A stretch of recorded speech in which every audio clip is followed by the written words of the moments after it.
Oh, relâchez-moi. Je vous en prie. Ah, ayez pitié, centurion. Je vous en supplie. Ne m'envoyez pas en prison. Ça sert à rien de crier, ces hommes-là n'ont pas de cœur. Vous êtes trop bon. Pitié, laissez-moi partir. Mon seul crime, c'est de ne pas avoir payé mes impôts. Ma famille meurt de faim. Nous sommes désespérés. Centurion, ayez pitié. Ne m'envoyez pas en prison. Je les paierai mes taxes. S'il vous plaît, j'ai une femme et 2 enfants. Je n'y peux rien. Désolé. Je te l'ai déjà dit. Je ne peux rien faire pour toi. Pitié. Ayez pitié. Rome ne peut offrir aucune compassion à nous, pauvres hommes. Je ne peux vraiment rien faire pour toi. Non, non, je vous en supplie. Épargnez-moi. Pensez à ma famille. S'il vous plaît. S'il vous plaît. Tu vas te taire, avance. Ce mendiant peut marcher. Mais c'est un miracle. Ayez pitié.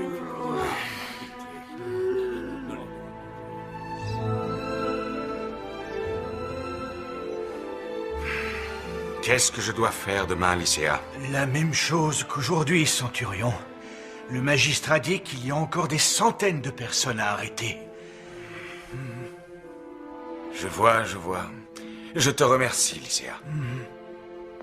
Lycéa, est-ce que je peux te parler un instant?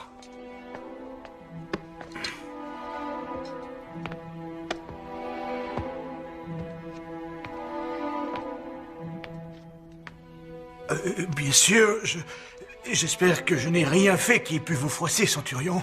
Oh non, pas du tout. Tu aurais beaucoup de mal à me froisser. Tu es un bon serviteur et l'ami le plus fidèle que j'ai jamais eu. Parle-moi de celui en qui tu as foi. Ce Jésus. Vous l'avez vu? Oh, est-ce que vous avez ressenti ce que j'ai ressenti la première fois que je l'ai vu? Quelque chose de très spécial. Qui est donc cet homme, Lycéa? C'est le Messie. Beaucoup de gens en ont la certitude et ils croient sincèrement en lui. Ceux qui le suivent l'appellent le Seigneur. Aujourd'hui, alors que j'étais en train d'envoyer les pauvres en prison, lui, il les aidait à se remettre debout. Il leur donnait du courage, il leur redonnait espoir. Et ensuite, quand il s'est tourné vers moi, je me suis senti tellement honteux, tellement... Lycéa? Qu'est-ce que tu as? Rien, ça va aller.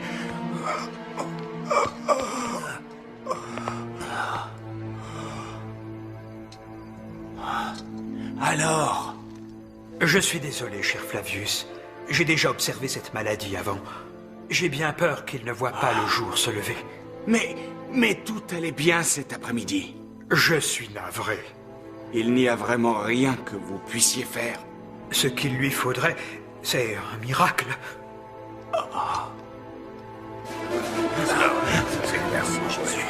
Excusez-moi, laissez passer, s'il vous plaît. C'est urgent. Voilà les ennuis qui commencent, maître.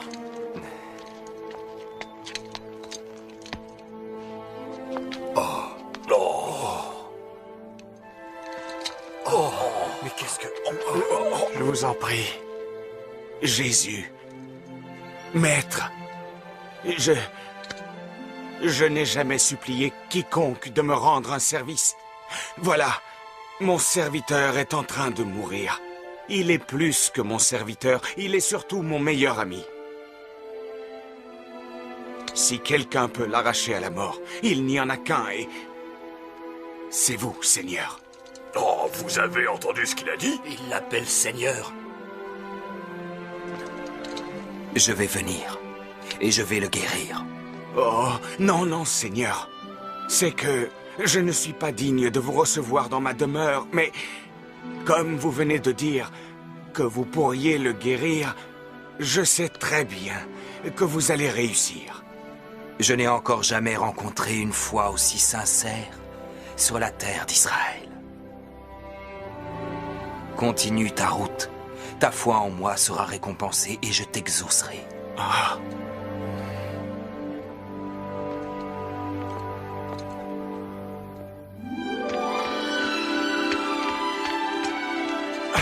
Lycéa! Lycéa! Oh, vous êtes allé voir Jésus, n'est-ce pas, maître?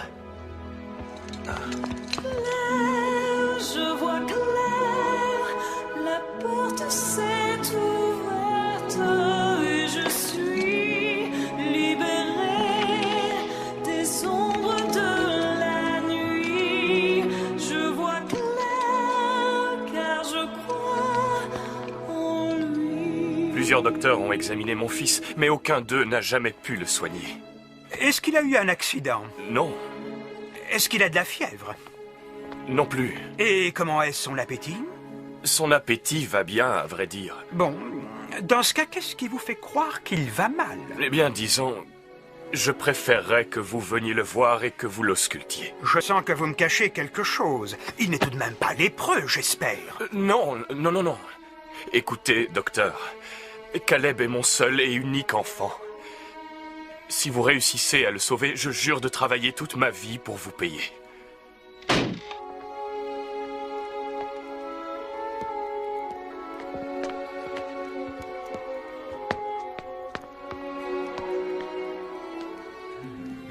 Son pouls est tout à fait normal.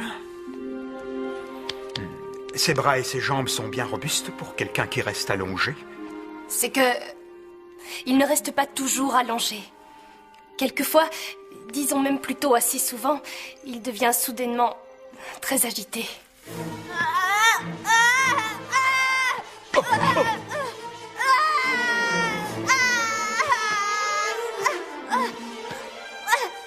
Tout va bien, Caleb. Au secours! Il va m'étouffer! Retenez-le, voyons!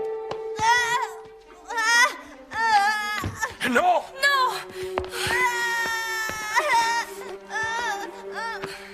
Ça va aller. Calme-toi, Caleb. Personne ne va te faire de mal. Papa est là près de toi. Cet enfant est possédé par le démon! Non, mon fils n'est pas possédé. J'ai déjà vu le démon à l'œuvre, monsieur. Et je vous dis que cet enfant a les signes de la possession. Mais c'est impossible. Pourquoi refuser l'évidence? Parce que... Si Caleb est vraiment possédé... alors ça veut dire qu'il ne pourra jamais être guéri. C'est exact, un docteur ne peut pas grand-chose pour un homme possédé. Mais par contre, sans doute qu'il peut être guéri d'une autre façon. Il existe des prêtres qui peuvent écarter les mauvais esprits. Nous avons essayé cela. Tous des charlatans. Ils profitent du désespoir de pauvres gens comme nous. On devrait tenter un nouvel essai. Pas question.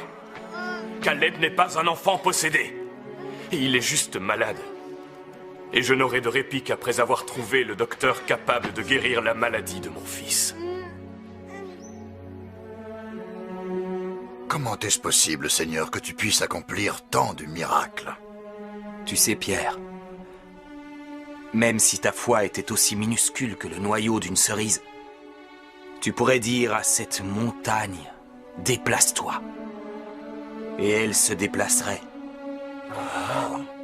Quelle que soit la chose que tu désires, si tu pries de toute ta foi, si tu y crois vraiment de toutes tes forces, alors tu obtiendras ce que tu désires. Suivez-moi, il est par là.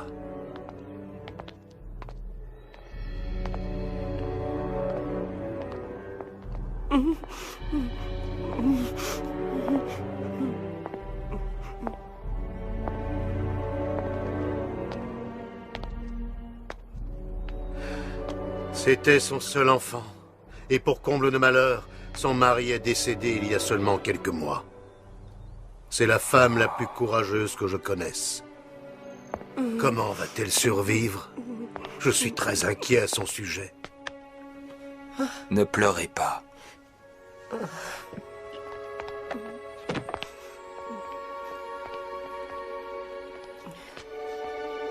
Jeune homme, je te le demande. Lève-toi et marche.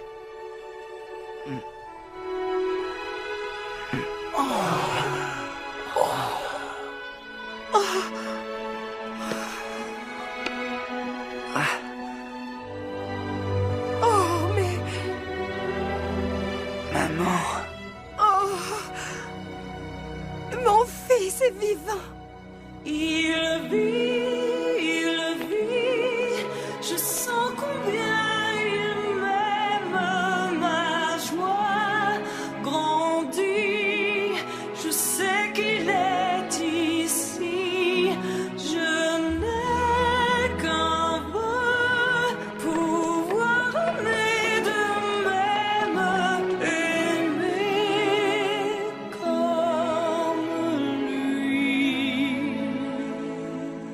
Le moment est venu pour vous de parcourir le monde et de poursuivre les actions que j'ai moi-même accomplies. Je vous ai transmis le pouvoir de chasser les mauvais esprits, et aussi celui de guérir toutes les formes de maladies qui existent, et même le pouvoir de ressusciter les morts. Et souvenez-vous, aucune chose n'est impossible à accomplir pour l'homme qui a la foi. Et lorsque vous ferez ces choses, ne demandez rien en retour. Vous avez reçu ces dons généreusement, utilisez-les de la même façon.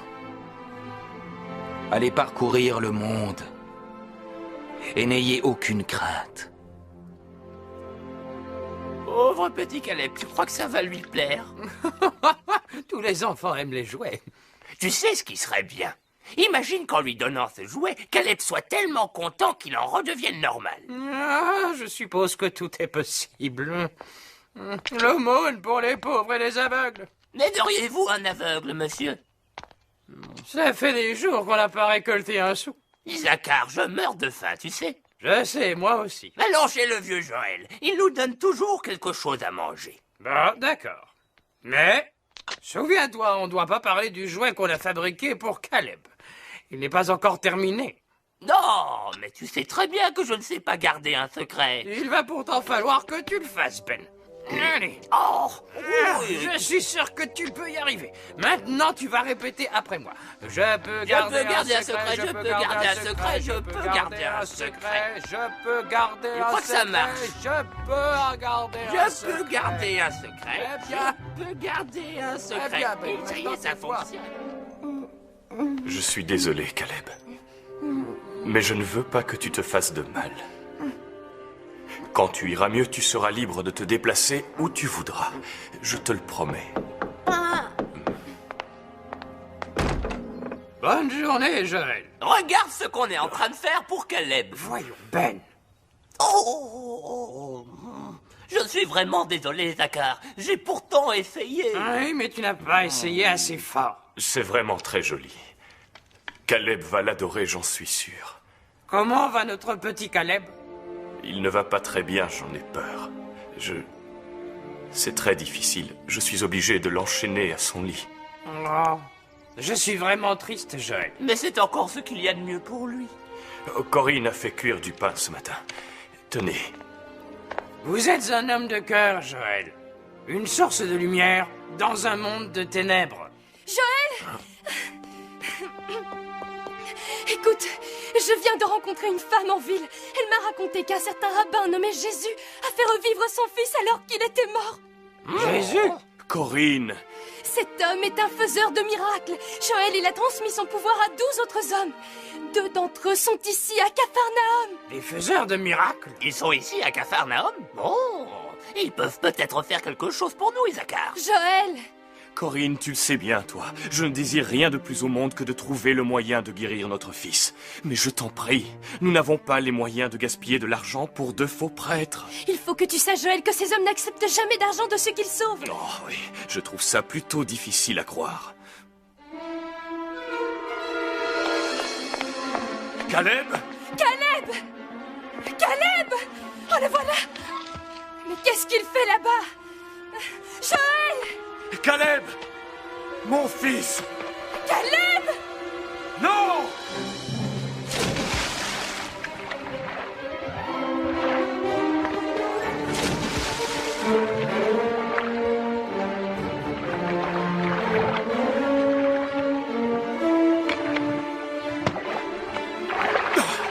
Au secours!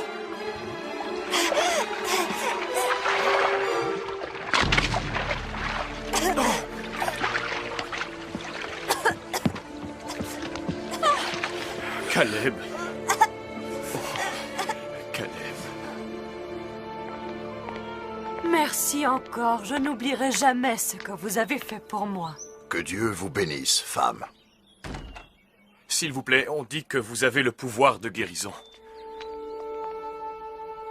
Tant que vous croyez que j'ai ce pouvoir, alors je l'aurai.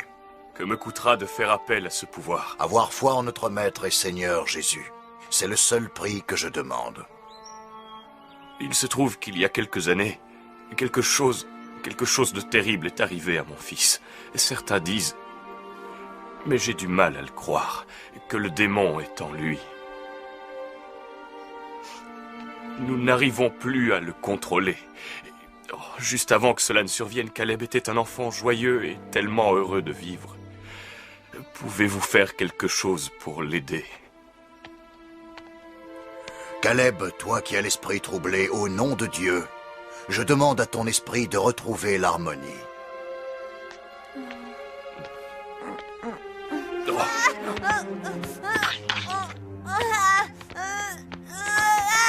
Attendez, je m'occupe de lui, je réessaie. Oh mon Dieu tout-puissant, avec l'aide de votre pouvoir divin, j'ordonne au démon qui habite ce corps de le quitter maintenant. Oh. Caleb, ça va aller, mon enfant. Maman et moi, nous t'aimons tant. Tu vas voir, ça va aller. Je le savais. Oui, je savais que vous étiez des charlatans.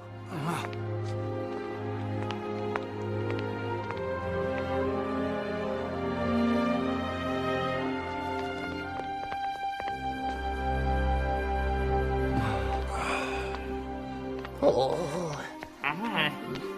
On ne réussira jamais à les trouver, Isaacar. Je te dis, moi, qu'on finira par les trouver, Ben.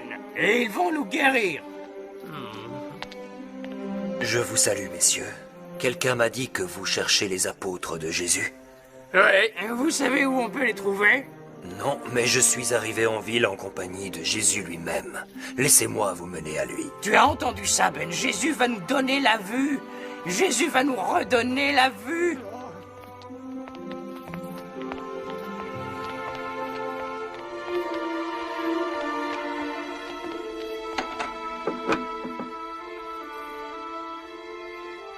Oh, est-ce bien vous, Seigneur Jésus? Oui, c'est bien lui, Ben. Je sens bien sa présence. Êtes-vous certain que j'ai le pouvoir de vous redonner la vue? Oh, oui. J'en ai la certitude, oui. Seigneur. Dans ce cas, si vous croyez en mon pouvoir de guérison, alors vous serez guéri.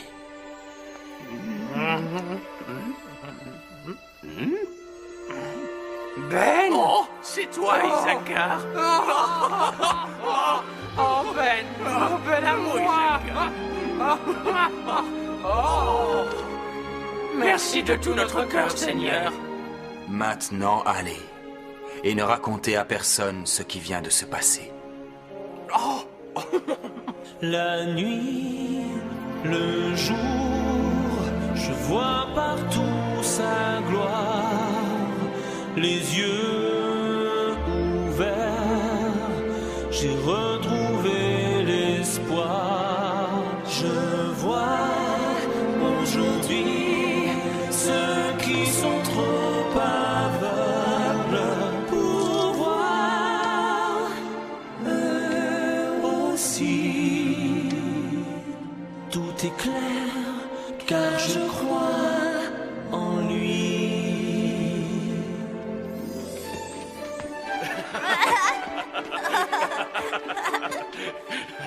Tu ne peux pas m'attraper, tu ne peux pas m'attraper.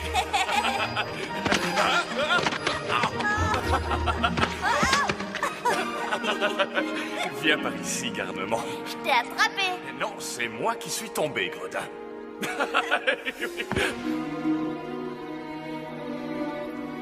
Caleb. Oh, Caleb. Pardonne-moi. Je n'arrive pas à t'aider. Crois-moi, j'ai pourtant fait tout ce que j'ai pu pour t'aider, mon petit. Mais je crains que tout cela n'ait servi à rien. Oh.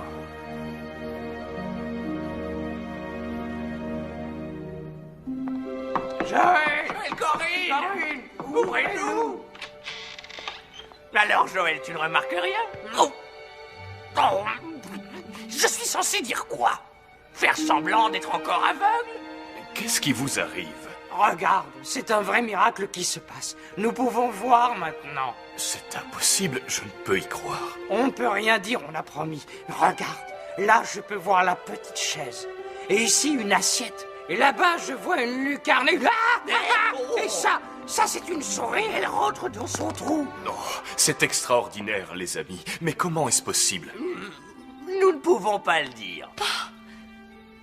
C'est Jésus. Ce n'est pas moi qui lui ai dit. Tu l'as vu, ça, quand même. Tout s'est passé comme vous l'avez prédit, Seigneur. Nous avons accompli des miracles. Je savais que vous réussiriez. Nous avons guéri les malades, rendu la vue aux aveugles et chassé les esprits malfaisants. Mais, maître, une seule fois, nous avons échoué. Excusez-moi.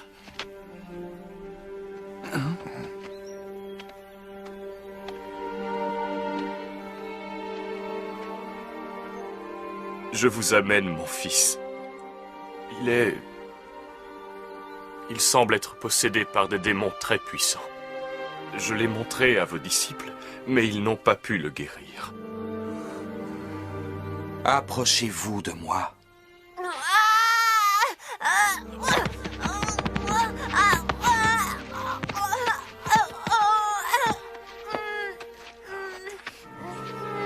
S'il vous plaît, Seigneur, est-ce que vous allez vraiment pouvoir le guérir? Je n'ai plus d'espoir. Je le pourrai si vous y croyez. Tout peut être possible à celui qui possède la foi. Je ne suis pas sûr de pouvoir encore y croire, Seigneur. J'y ai cru tant de fois auparavant et j'ai été tellement déçu. J'aimerais tellement y croire encore. Oh, Seigneur, aidez-moi. Je vous en prie, Seigneur. Aidez-moi à y croire une fois encore. Je te parle, esprit maléfique. Je te somme d'obéir. Sors du corps de cet enfant et n'y reviens plus jamais.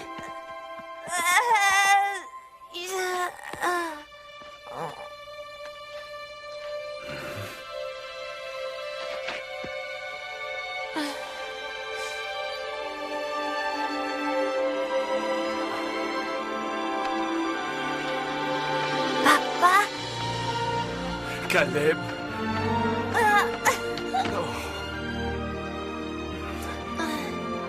Comment vous remercier, Seigneur? Je suis si heureux. Allons annoncer la nouvelle à ta mère. Je vois enfin, car sur moi il pose sa main, son amour m'envahit.